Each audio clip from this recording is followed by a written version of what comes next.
Bonjour et bienvenue sur la nouvelle vidéo d'analyse technique des 100 crypto-monnaies les plus capitalisées. On attaque tout de suite avec l'analyse du Bitcoin et le sentiment de marché général. Donc on est toujours sur ce range là sur lequel on ne sait pas trop ce qu'on va faire. Je vous avais tracé un peu hier les différents scénarios possibles.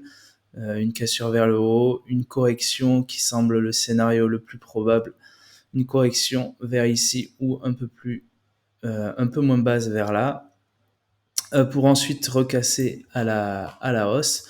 En tout cas, on est la très faible probabilité, c'est celle qu'on ne voudrait pas voir venir, c'est de repartir sur un bear market pour revenir toucher les niveaux des 10 000. Ça, c'est selon moi une probabilité qui est très faible. Voilà, c'est un scénario qui est très peu probable. Voilà, donc là on est sur ces niveaux-là et puis on va voir, donc on est en unité de temps hebdomadaire. On a dézoomé un petit peu pour voir, prendre un peu de recul sur tout ça parce que quand on loupe trop, quand on fait trop on a trop l'effet de loupe sur les choses, on se dit que c'est une catastrophe. En fait, là il y a rien de catastrophique. En fait, c'est juste une pause sur la belle tendance haussière qui avait été amorcée en octobre ou en juillet, ça dépend où est-ce on décide qu'elle est partie. Voilà, alors on va aller un petit peu plus près, on va partir en journalier, on retrouve le canal du range, vous voyez les deux barres ici, avec le support ici, la résistance ici des 60 000 $. Et voilà, donc là on est sur un rebond. Voilà, donc la probabilité c'est qu'on vienne toucher à nouveau éventuellement les 60 000 $. Donc, scénario qui pour moi est peu probable, c'est qu'on vienne casser et qu'on reprenne une nouvelle tendance haussière. Mais ça peut très bien arriver. Le scénario, l'autre, c'est on revient toucher ici le support des 50 000. Auquel cas, ensuite, on aura également une probabilité de venir sur les 37 000 sur ces niveaux-là. Donc là, c'est pour ça qu'il faut rester prudent. Pour l'instant, c'est vraiment pas le moment d'investir. On est dans l'attente. Et sachez, comme je vous le dis toujours, c'est que c'est le Bitcoin qui fait le marché, hein.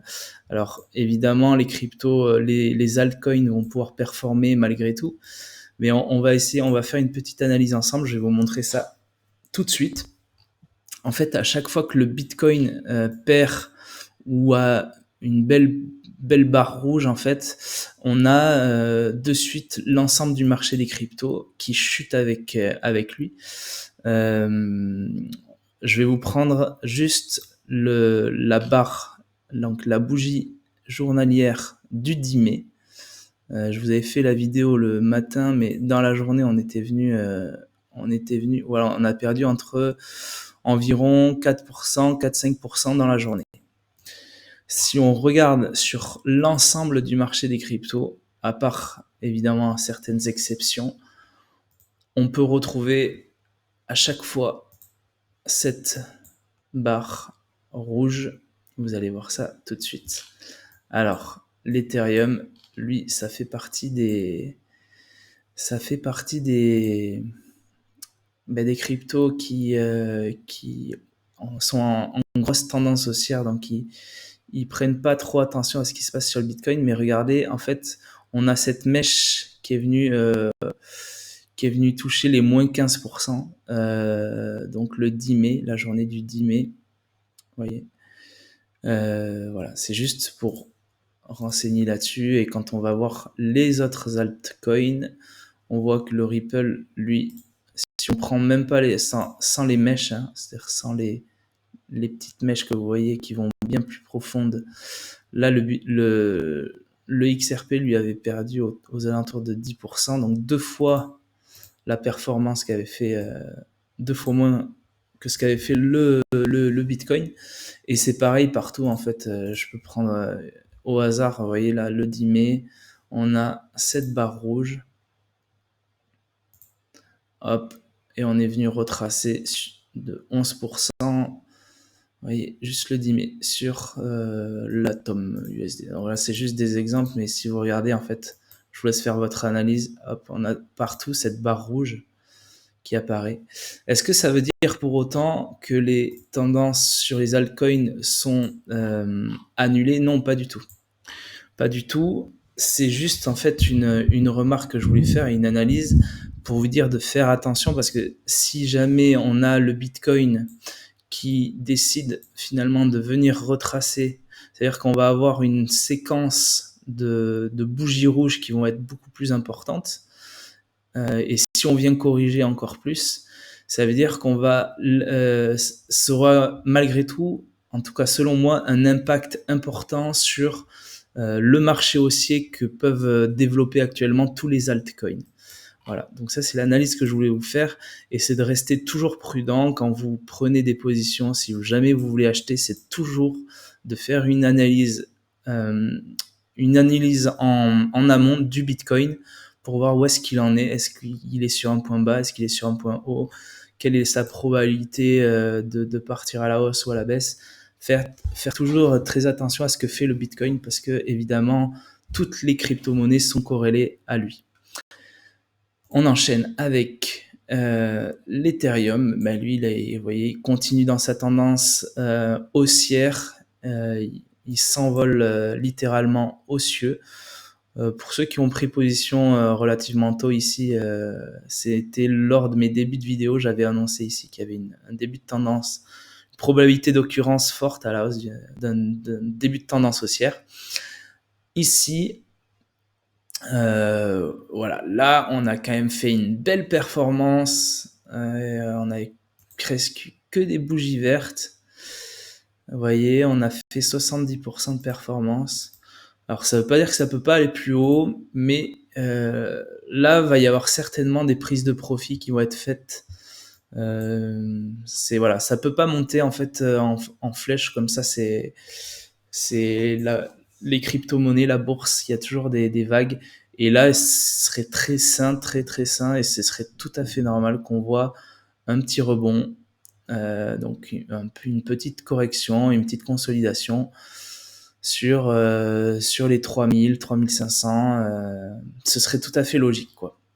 Donc, et même éventuellement plus bas. Donc, pour ceux qui sont positionnés, tant mieux pour vous, félicitations. Et par contre, ceux qui veulent rentrer, c'est pas le moment, vraiment pas. Voilà. On enchaîne avec le XRP. Lui, comme je vous l'ai annoncé dans la dernière vidéo, donc avant-hier, on attend cette consolidation, qu'on ait voilà, les deux bandes de Bollinger qui se resserrent, la liquidité, enfin pardon, les volumes qui diminuent et une cassure d'une résistance qu'on voudrait tracer par ici, par exemple. Voilà, une résistance avec des points pivots qui viendraient ici et qui reviendraient une, deux fois, trois fois, pour ensuite casser cette résistance et repartir sur la tendance haussière. Alors aujourd'hui, j'ai pas sélectionné beaucoup de crypto-monnaies. Il y a toujours celles que j'avais indiquées dans la vidéo précédente. Donc je vais pas refaire l'analyse de toutes. Elles ont toutes corrigé, donc le jour où j'ai fait la dernière vidéo, le 10 mai, elles ont toutes corrigé. Vous voyez, là, il y avait un début de tendance, c'est une correction. Voilà, la probabilité, c'est que ça reparte dès qu'on aura des bougies un petit peu vertes sur le Bitcoin. Par exemple, si le Bitcoin décide finalement de venir chercher la barre des 60 000 à nouveau, le haut du range, on va avoir de nouveau des bougies vertes, et ces bougies vertes vont entraîner toutes les autres crypto-monnaies qui ont débuté leur tendance haussière. Et vous allez voir que ça va s'enchaîner également sur toutes celles qui sont, enfin là c'est une probabilité encore une fois, sur toutes celles qui sont en rouge ici que j'ai sélectionné pour vous, vous voyez. Voilà, donc là c'est le code couleur, donc ça c'est les 3 cryptos que j'analyse à chaque fois, et ça, toutes celles qui sont en rouge, vous verrez, c'est celles qui qui sont en début de tendance ou qui ont commencé un début de tendance. Et je mettrai une autre couleur pour vraiment à chaque fois que je fais une vidéo, celle où ça vient de casser, les toutes nouvelles qui passeront ensuite dans le rouge en fait. Dans les couleurs rouges. Ça c'était pour la charte graphique. Voilà, je sais pas où j'en étais. Donc voilà, pour l'instant on est patient, il y a des points d'entrée de prise en position, mais voilà, il faut faire très attention à ce que fait le Bitcoin. Donc pour ceux qui sont débutants, qui connaissent pas, qui savent pas comment faire un trade, comment l'accompagner, comment suivre une tendance et tout ça, c'est vraiment pas le moment pour vous d'attaquer et de prendre des positions. Il faut avoir des compétences en analyse technique, en trading pour pouvoir faire ça. Voilà, c'est pas le moment vu que le Bitcoin il sait pas trop ce qu'il est en train de faire. On est dans un range. On sait pas s'il va casser vers le haut, vers le bas. Il faut juste savoir être patient, même si c'est très difficile en trading. Dès qu'on voit toutes ces performances exploser, on a envie de participer. Moi, je vous recommande pour l'instant, en tout cas, de rester patient. Ici, on avait Phantom qui a une très très belle pattern qui est parti en tendance, mais vous voyez, on peut très bien venir recorriger et replonger si le Bitcoin décide de chuter. On peut très bien voir cette action qui a une probabilité d'occurrence forte à la hausse. Tous les signaux sont là. On a une belle, franchement, on a une super pattern, super belle pattern. Même si ici on aurait aimé éviter d'avoir cette petite retrace là. Mais on a vraiment une très belle pattern qui a cassé et qui part en tendance. Mais si jamais le Bitcoin, qui est voilà, la crypto phare, le roi des cryptos, décide de chuter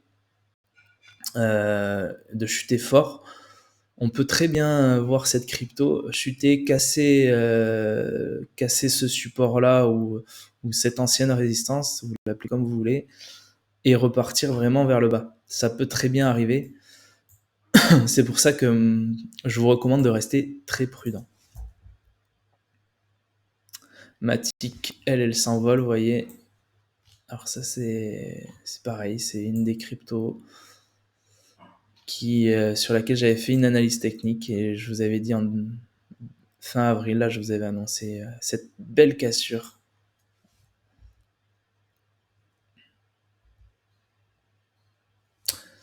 Alors ça, c'est... je sais pas si c'est pas une nouvelle que j'ai mise. Non, je pense qu'elle y était peut-être déjà, mais aujourd'hui, vous voyez, on est en train de... donc, la barre de résistance, vous pouvez la tracer ici. Vous voyez, on a un point pivot ici. Ici, ils sont pas tout à fait au même endroit, mais on peut quand même tracer cette droite-là. Ici, on est en train de casser... Enfin, on est en train de confirmer la cassure qui avait eu lieu ici. Mais on va attendre en fait. Là, je vous dis, c'est pas prudent de prendre maintenant parce que, bon, d'une part, on a un point de résistance qui est là et qui a déjà créé on a une autre résistance là, vous voyez, ici qu'on peut tracer. Donc, si le cours décide de stopper ici et de retracer, c'est possible aussi. Donc là, c'est pas forcément une pattern exceptionnelle. Ici, je sais pas. Excusez-moi. Je sais pas si j'avais analysé ça pour vous. Le UOB token qui avait une belle pattern mais qui est un petit peu qui est pas très propre, on va dire. Lui, voilà, il décide de prendre sa tendance. Mais vous voyez, on a toujours les mêmes types de patterns, une hausse, une belle retrace, une belle consolidation, une petite et une cassure. Ensuite, vous voyez la cassure, ça a consolidé. Et là, c'est parti. Alors voilà, ça c'est une que je viens de mettre, je viens de rajouter aujourd'hui pour vous. C'est le RIF, RIF USD qui est disponible sur Binance. Donc lui, il vient de casser, vous voyez, alors c'est pas une pattern qui est exceptionnelle, qui est très belle, et c'est pas vraiment celle qu'on recherche. Donc ce n'est absolument pas un conseil d'investissement. En revanche, voilà, on peut tracer un beau triangle. Vous voyez, tac. Ici, on a un triangle. Ces deux lignes là forment un triangle chartiste, et qu'on est venu casser hier le 11 mai avec une validation en journalier, puisqu'on a cassé la bande de Bollinger aussi, avec des gros volumes de transactions. Ça veut dire qu'il y a un fort intérêt pour cette crypto, ce jour-là en tout cas. Et ensuite, là, il faut attendre maintenant une confirmation, puisque aujourd'hui, on continue doucement à retracer sur le Bitcoin, et on ne sait pas trop ce que ça va faire. On avait déjà touché ce niveau-là auparavant. Ce qu'on voudrait voir, c'est une nouvelle bougie verte, et éventuellement prendre une position vers ici, au-dessus de toutes, pour débuter la tendance. Alors, encore une fois, je vous conseille je conseille pas de faire ça parce que c'est encore très risqué. On est sur une crypto qui est toute jeune, toute récente, et la pattern n'est pas exceptionnelle. Et le Bitcoin, on sait pas trop ce qu'il fait non plus. Donc là, c'était juste pour une analyse et pour vous montrer cette crypto, puisque je l'ai détecté aujourd'hui, hier et aujourd'hui. Mais ce n'est pas du tout un conseil de prise de position. Voilà. Sur ce, j'en ai pas d'autres en vue, me semble-t-il. Non, bah voilà, après on a toujours les mêmes patterns, vous voyez, qu'on recherche. Voilà, ce sera tout pour aujourd'hui. Sur ce, je vous souhaite une excellente journée, et je vous dis à après-demain pour une nouvelle vidéo. Si, je voulais juste vous préciser quelque chose. Ce que je vais mettre en place, un portefeuille en fait. Je vais prendre 1000 euros ou 1000 USDT, on va le faire en USDT comme ça. Ce sera plus simple. Et puis je vais faire avec vous, je vais tenter je vais être transparent sur tous les trades que je prends, sur combien je mets, comment j'utilise mon money management, et comme ça vous pourrez voir comment je travaille et comment je fonctionne sur les marchés boursiers et sur les crypto-monnaies, parce que c'est du pareil au même finalement. Mon mode de fonctionnement est tout à fait le même. Et donc ça vous donnera une idée un petit peu de comment je travaille sur les marchés. Voilà. Donc j'espère que ça pourra vous intéresser. N'hésitez pas à vous abonner à cette chaîne et à lâcher un petit like si vous avez apprécié la vidéo. Sur ce, je vous souhaite une excellente journée et à très vite. Ciao, ciao.